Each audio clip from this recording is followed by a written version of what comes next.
Hey friends, today we're diving in to one of the most underrated tools that you have, which is your story. I'm going to start off by telling you a story about my dad, Bob Stoddard. Bob is one of the best storytellers you'll ever meet. Whenever I get around my dad's friends, they always say your dad has the best stories. And my kids, they love Grandpa. In fact, the only complaint they have is we want to see Grandpa more often. He's got great stories. One of my friends, Blake Hupfer, he was oftentimes quoted as saying, you don't want to be an old guy without any stories, so live a life of adventure. And here's the reality, is that right now we're being bombarded with AI-generated content. Let's be honest. Everybody's asking ChatGPT, then they're copying and pasting it, and we can all tell, right? We can all tell when somebody isn't really speaking in their own voice.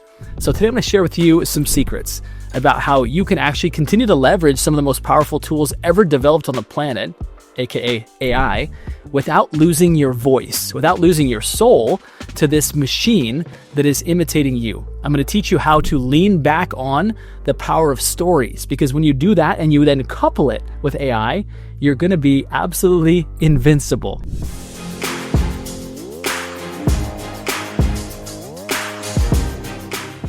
All right, before we dive into the key points of telling compelling stories that sell and differentiate you from everybody else out there that's copying and pasting logic from ChatGPT, I want you to think about it this way, is that you are a relational professional and your competitive edge is not logic, it's emotion.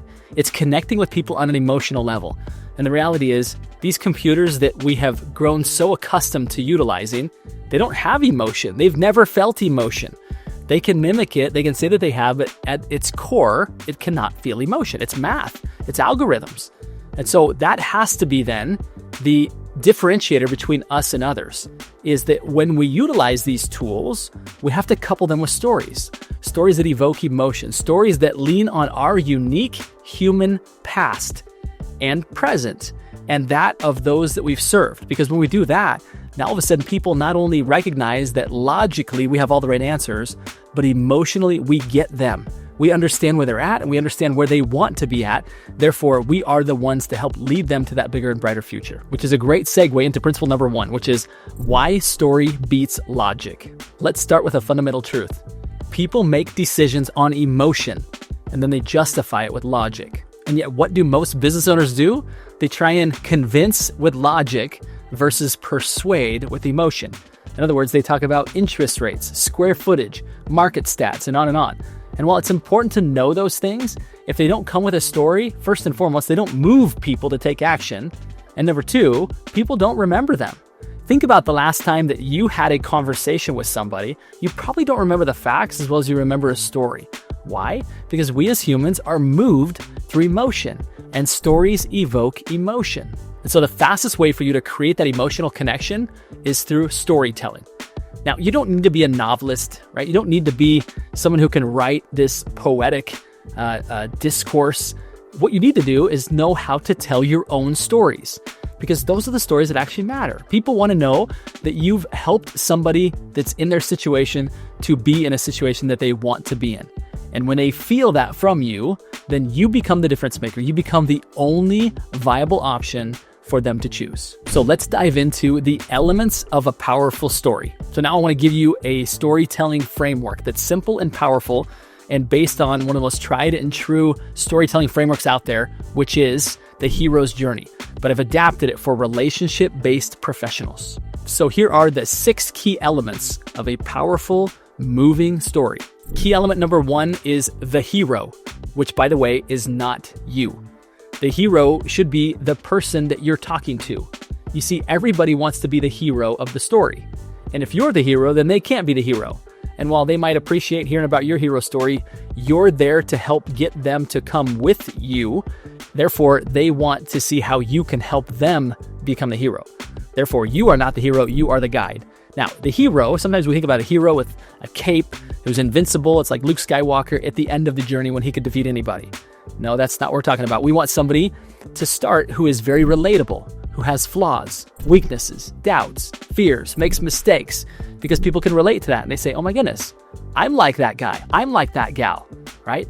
Maybe that's me.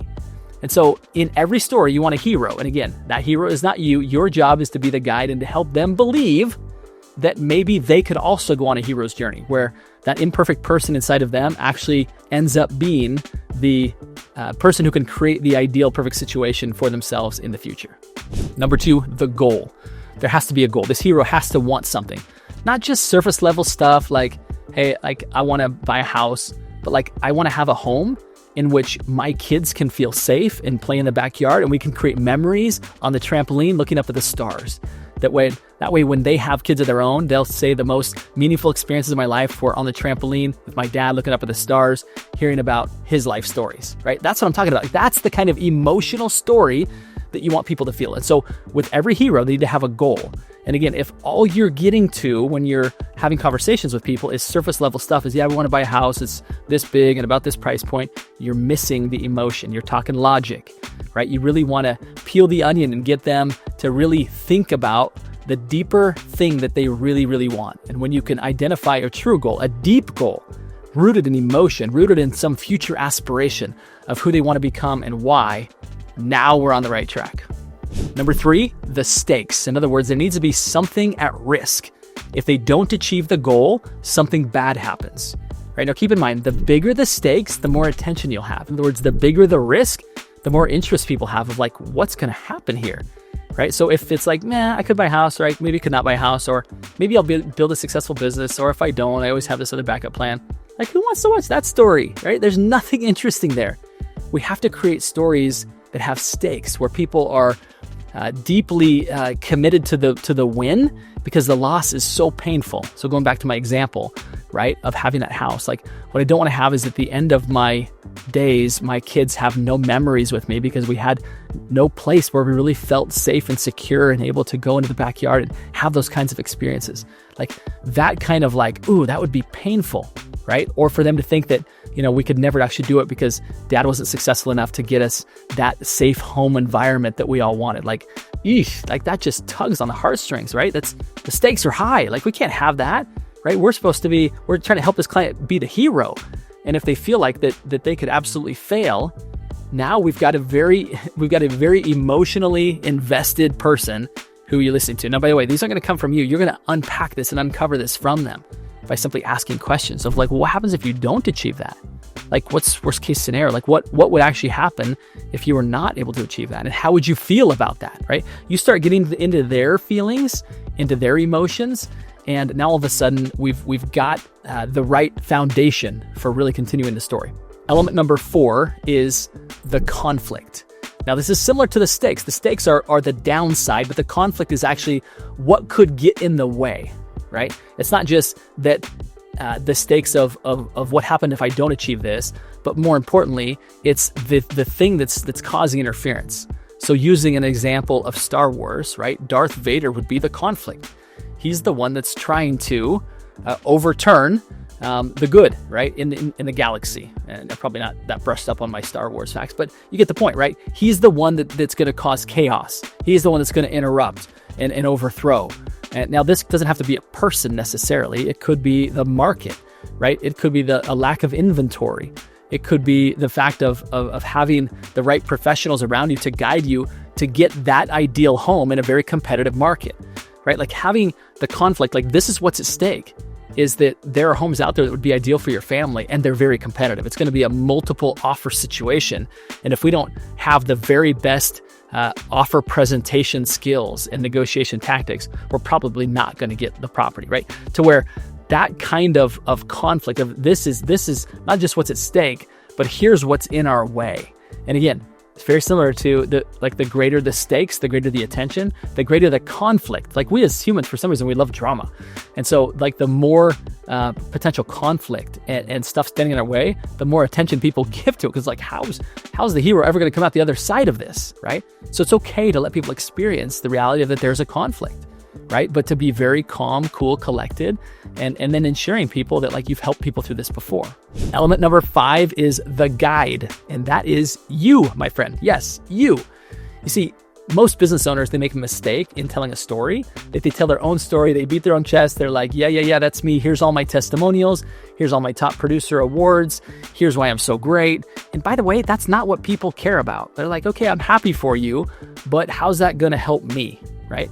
And so what you want to be is the guy, the one who is telling stories of clients who had high stakes, who had a conflict, and then they experienced transformation on the other side, right? Your job is to be the Yoda, not the Skywalker, right? Your job is to be the one who's uncovering the hero and helping them to turn into all that they need to become to overcome the conflict.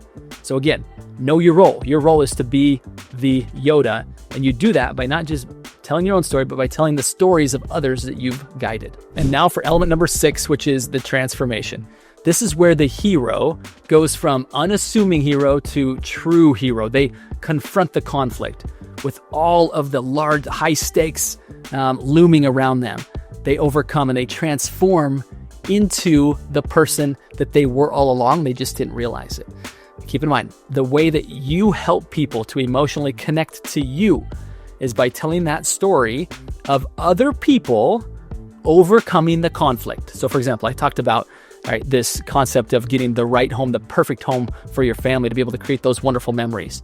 And yet right now in the market, right, while interest rates are high and they're starting to drop a little bit, and it's going to become a very competitive market, we have our work cut out for us. And it's not going to be easy, but I've done this before, and I feel confident that I can help you to be successful, right? And there's a little too many I in there, but you get the point of we want to tell the stories of other people. Here's the success story that some of my clients experienced. Let me talk you through what we did, right? Telling that story shows transformation. It shows people who were in a spot they didn't want to be in, and then getting to the spot that they wanted to be in, and that they are the hero, right? They are standing victorious, and yet all the while, you were the one that was guiding them all along. That's your part. That's what you want them to see, is that you need a transformation, and I can help you have that transformation. I can have you go from not ideal property and home to completely ideal property, right? I can help you go from not having an ideal business to absolutely having an ideal business. You couple all of this together, and now all of a sudden you're in a very unique spot to be able to tell stories. And these 6 components, right? I want you to memorize these. I want you to review this video. I want you to start to think about when you're meeting with clients, are you telling stories or are you just spitting facts, right? Like my kids like to say, don't just spit facts. You need to be coupling facts with compelling stories that move people emotionally. So now that you understand how to tell a story, how do you find them? Well, the reality is you're living in a story right now. They're all around you. You're having them all day, every day. See, the reality is, does my dad live a pretty adventurous life? Kind of, but he just knows how to look for stories. Like just a conversation with someone on an airplane or a conversation with a coworker turns into this compelling scenario of, well, what did they say? And what did they think? What were they thinking? Right? And it just because he's practiced the power of storytelling. So the more that you start to identify stories, which by the way, a key to that is not just identifying what happened, but who was involved, what were they feeling, right? What was the goal? Remember, that was one of the components. What were the stakes? What were the conflicts? Like almost every scenario can be dissected to identify these elements. And the more that you go into, especially, right, the components of the stakes and the conflict, and then overcoming and having that transformation, as you start to unpack just everyday scenarios, you'll find that you're living in an extremely compelling story.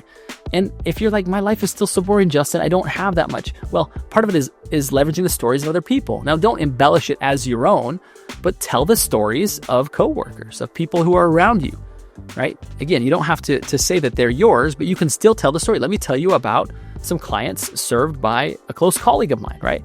Now, that scenario will give you the ability to where you can start to borrow stories from everybody, everywhere. Like it's going to be a remarkable thing as you start to recognize how many stories you have at your fingertips. Now, the last section I want to cover before we wrap up today is how do you actually tell stories that convert? It's great to be entertaining. It's great to have people emotionally moved, but what are we moving them towards? Well, I think the first component of this is to identify what you actually want to help people with. Right? Because you can tell stories that convert people to something that you don't really want to do, right? Like maybe selling a mobile home somewhere, right? Or attracting more internet leads. And like, if that's not what you want, if that's not your ideal business or your ideal client, then stop telling stories about those things. Tell the stories of the stuff that you actually want. So I'm going to tell you a story. This past week in our signature network mastermind, so in the ProInsight platform, our elite professionals, by the way, the average agent sells 38 homes per year. We were talking about the power of acquiring the databases of other professionals. And in the process, one of our ideal agents, she actually reached out during the mastermind and said, I'm interested in this topic. I would like to have an individual consultation about how I might better optimize my business for acquisition and then down the road an eventual sale. Cool, for sure. Like in the private Zoom comments, right? And I thought to myself, oh, that's pretty cool. She's really taking this to heart. She literally texts me 5 minutes after the presentation. She's like, Justin, you're not going to believe this. I had a real estate agent call me and ask me to list their home because they're moving out of state. They're done. Like they want out. They want to go to a warmer climate. And then she said, and I then said, great. Can I also have a conversation with you about how you can continue to monetize your business moving forward? So this simple awareness, right, of before it was like, oh my goodness, a real estate agent asked me to list their home. Like, what a compliment. Like, thank you. But instead, because she had just learned this principle of thinking bigger through acquisition and realizing that at ProInsight, we've built a really powerful tool for diagnosing the value of a business and then maximizing the amount of referrals that come to them as a result of the AI that we've infused into public property records. She was eyes open of like, oh my goodness, I could really take on a much bigger book of business now. And so it was so natural for her to immediately say, and can we meet? And when we meet, can we talk about how I can adopt your database and help you to monetize that as you move out of state? So that was really fun, right? Because what we realized in that process is that there are opportunities that are abounding, but there are people that want to sell their businesses. They just haven't really thought about having somebody that could adopt that for them and take that over. And in the meantime, those businesses that are prepared for scale are in a spot where, they're thinking to themselves, you know what? I would like to, I just don't want to find these opportunities. But because we planted that seed, it became so natural for her to just fall right into this.